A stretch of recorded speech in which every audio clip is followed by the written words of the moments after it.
సుమారు 22,000 కోట్ల పైచిలకు భారతదేశ చరిత్రలో ఎప్పుడు కూడా ఇంత భారీ స్థాయిలో ఎవరు కూడా రుణమాఫీ చేయలేదు.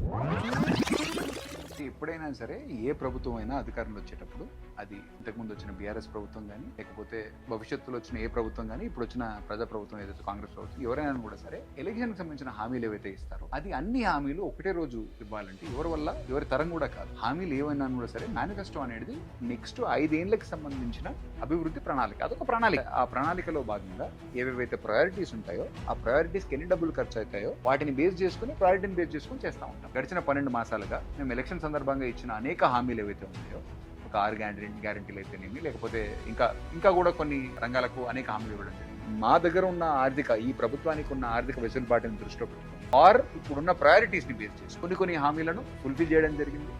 కొన్ని హామీలను రాత్రికి రాత్రి ఇవ్వాలంటే ఆర్థిక వెసులుబాటు లేకపోవడం, ఏదన్నా చేయగలిగితే చేయాలి, చేయలేని పరిస్థితులకు ఉంటే అది ప్రజలకు వివరించే పరిస్థితి కూడా ఉండాలి. కాబట్టి మా ముఖ్యమంత్రి గారు, మా ఆర్థిక శాఖ మంత్రి గారు కూడా అనేక పర్యాయాలు రాష్ట్రానికి ఉన్న ఆర్థిక పరిమితులు ఏ విధంగా ఉన్నాయో ప్రజల ముందు పెట్టడం జరిగింది. ఏమన్నా కొన్ని స్కీమ్స్ ని మేము చేస్తామని చెప్పేసి హామీ ఇచ్చాము. 100% మా ఎలక్షన్ మేనిఫెస్టోలో 100% ఏవైతే హామీలు ఇచ్చామో అన్ని హామీలను చిత్తశుద్ధితోటి ఇంప్లిమెంట్ చేసే ప్రయత్నంలో మేము ఉన్నాము. కాకపోతే గడిచిన ప్రభుత్వం ఇన్ని లక్షల కోట్ల అప్పు చేసింది కాబట్టి దానికి సంబంధించిన పరిమితులు కూడా మా మీద ఉన్నాయి కాబట్టి వాటిని రీపే చేయాలి. ఎందుకంటే ఆ అప్పులను మనం తిరిగి చెల్లించాలి కూడా ఉంటుంది. కాబట్టి చెల్లించాల్సిన అకౌంట్స్ కూడా దృష్టిలో పెట్టుకొని మేము వాటికి ఆ పరిమితులను బేస్ చేసుకొని కొంచెం బడ్జెట్ వాటికి కూడా కేటాయించి మా దగ్గర ఉన్న మిగులు బడ్జెట్ తోటి ఇప్పుడున్న ప్రయారిటీస్ ని ఒక్కొక్కటి ఈ సంవత్సరం రుణమాఫీ అనుకున్నాం. రుణమాఫీ మెజారిటీ కంప్లీట్ అయింది. సుమారు 22,000 కోట్ల పైచిలకు భారతదేశ చరిత్రలో ఎప్పుడు కూడా ఇంత భారీ స్థాయిలో ఎవరు కూడా రుణమాఫీ చేయలేదు. కాబట్టి ఇచ్చిన ఎలక్షన్ కి సంబంధించిన ప్రతి హామీని, అన్ని హామీలు 100% ఫుల్ఫిల్